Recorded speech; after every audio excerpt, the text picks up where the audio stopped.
Hello mga kasari, kabarangay at ka-Mary Mart. And for today's video, magpa-price update nga ako. Kung ano nga ba yung pinagkaiba ng pricing ko before ako i-renovate ni Mary Mart at ngayon na nai-renovate na. Katulad ng sinabi ko sa mga last video ko na hindi nga ako nag-wholesaler. Although may mga prices ako na naka-wholesale price kung ani man ang bibilihin nila, pero hindi lahat. Karamihan pa rin ay retail price. Kasi nga yun nga yung applicable dito sa area ko. So, price update tayo. Simulan natin sa Dilata.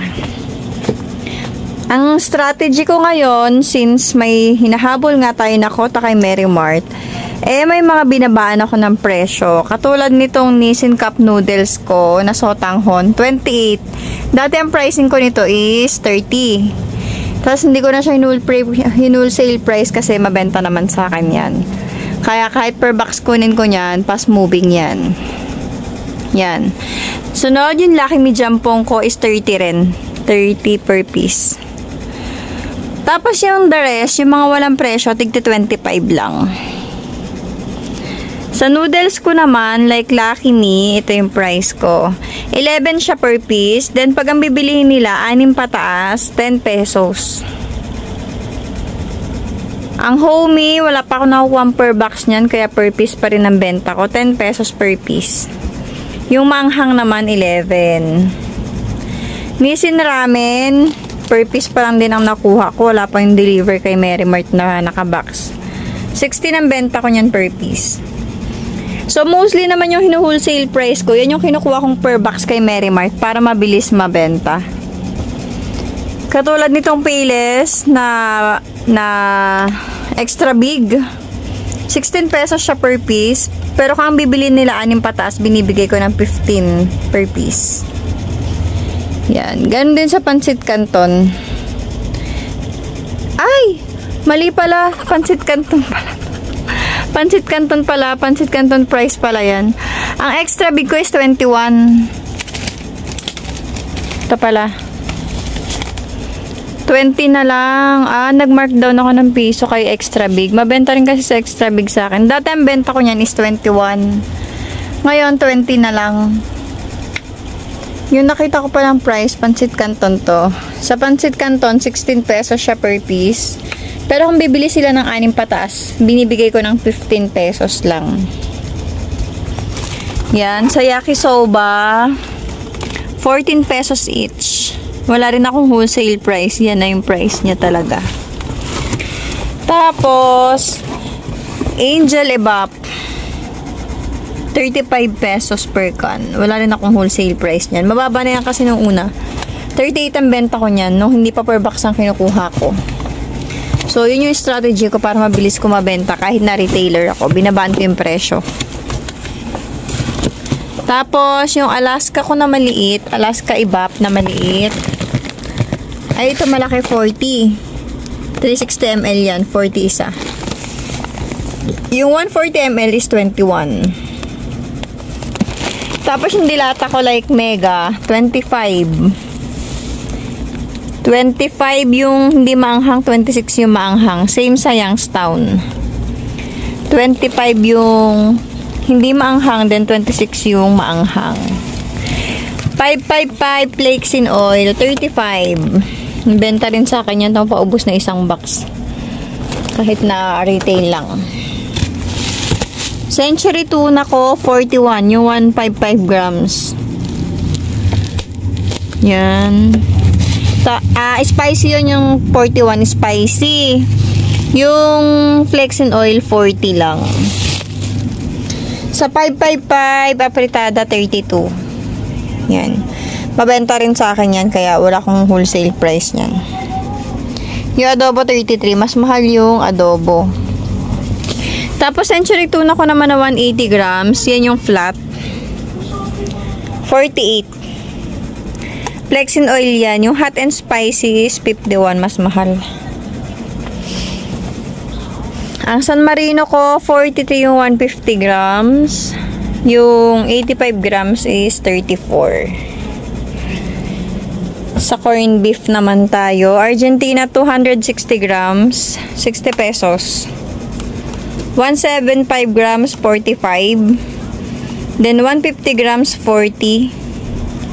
100 grams is 28 pesos. Sa meatloaf na 250 grams, ito yung mataba. 34. 170 grams, 29. And then yung 150 grams is 25. So, yan pa ako sa... Tapos, sa kape. Sa kape naman, 14 pesos per piece yung twin ko. Nescafe, kahit anong creamy white, creamy latte, or original. 14 pesos siya, twin pack. Then, 125 per Thai. 10, yun yung 10 pieces siya per Thai, diba? Tapos, yung mga single ko, 9 pesos. Great Taste, 14 din per piece. 5 pieces per Thai. Kasi yung iba, umano nakalahati lang. So, inano ko ng 65 per 5 pieces. Great Taste single, 9 pesos per piece, 42.50 per Thai. Yan yung 5 piraso din. Ganon din sa coffee ko, black, brown. Ang LA ko, 9 pesos. Pero pagka 5, papatak lang siya ng 8 pesos kung 5 yung kukunin. Ang isang Thai niya kasi is 40 pesos lang. Tapos, 5 na yung laman. Sa coffee ko, twin, gano'n na nga, 14 pesos per piece, 65 per Thai, 5 ang laman. Birch tree, 12 pesos each. 88 pesos per Thai. Lalabas lang siya na 11 pesos per piece kapag nakatayong kukunin. Sa Alaska, ganun din. 12 pesos per piece siya. Pag per Thai ang kukunin, lalabas lang na 11 pesos. So, ganito ako mag-pricing. Bear Brand Adult, 20 isa.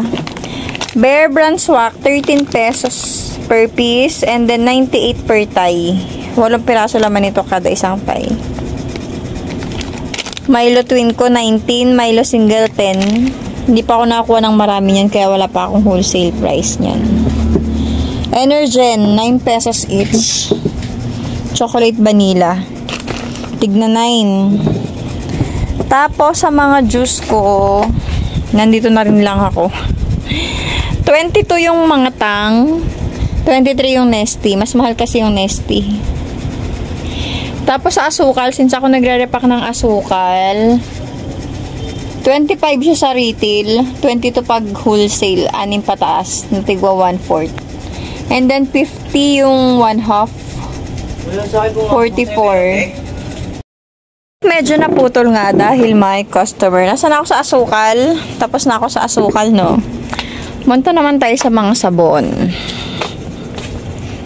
Ito ang pricing ko ng sabon. Surf powder, 8 pesos per piece. 42 siya per Thai. 6 man laman. Sa wings, 7 pesos per piece, 36 per Thai. Yan yung ganitong, ilang grams ba to? 57 grams. Sa Champion, yung malaking Champion to 120 grams. 17 per piece, 196 per Thai.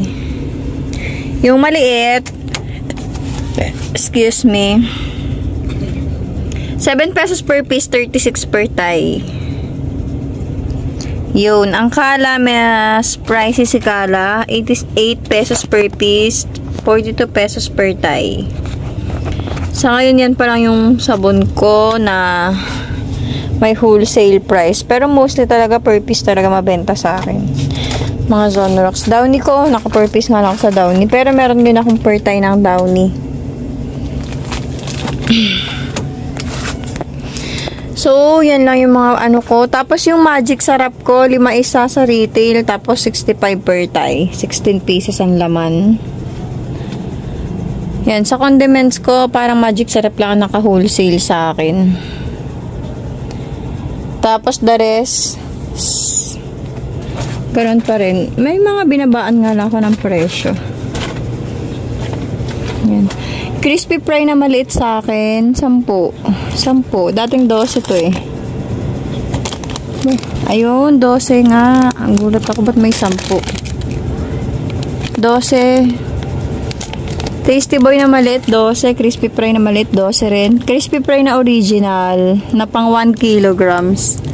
80 ng price ko. Yung garlic, 20. Sa sinigang mix, yung original na maliit, 8 pesos. Yung malaki, 16. Yung 22 grams, 16. Yung ganito yan. Tapos yung ganito, ilang grams ba to? 44 grams, 30 pesos. Yun. Tapos, yung mga Knorr cubes ko, tigsi 7. Yan. Sa dato po dito yung na 100 ml, 8 pesos. Yung 200 ml, 12. Sa suka, 7 pesos yung 100 ml. Sa 200 ml, 10 pesos. Yung patis ko, 16 na dato puti. Silver Swan, 100 ml, 7 din. Tapos yung toyo, 8 pesos na 100 ml. Then yung 200 ml ng suka, 10 din. Tapos yung toyo, 12. Same sila ng dato puti. So, yun lang naman yung nagbago sa pricing ko. Wala nga na-renovate ni Mary Mart ang aking store. So, titignan natin sa diaper pala. Binibenta ko yung Happy Pants medium, 9 pesos per piece. Then, 180 pesos per pack, 24 pieces. So, ngayon, yan lang muna. Kasi yung mga XL ko, wala pa naman naghahanap sa akin yan ng pero nag-order na ako niya ng 12-12s. Ng 12-12. Pero ngayon 48 kasi yan, kaya hindi ko siya na wholesale. Kaya naka-per piece pa rin yan. Malakas naman yan sa akin. Maraming bata dito sa amin, kaya fast moving pa rin siya. Mga chichirya ko, potato price na ganito, 17. Ito, 8 pesos. Yung ganitong Oishi Spicy, 8 pesos per piece. Then, 650 siya pag 6 pataas ang bibilhin. Cheese ring, 17.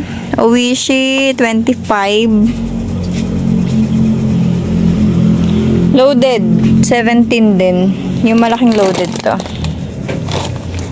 Pillows, 10. Dadalaw ka? May dalaw kami. Okay, tagal dito. Gamaingay, nagbablog ako, no ba? Sorry po. Yung ganitong Moby, ganun din. Loaded, 9. Dati 10 ang benta ko nito, ngayon 9. Yung mangwa na chicken skin, 25 to dati, ngayon 23 na lang. Ang dami ko minark down. 12 yan. Tapos yung ganito, 17. Dati 20 nga benta ko nito eh. Ngayon 17 na lang. Pero ang bilis siya maubos, oh. Panay refill. Hindi ko makumpleto. 48,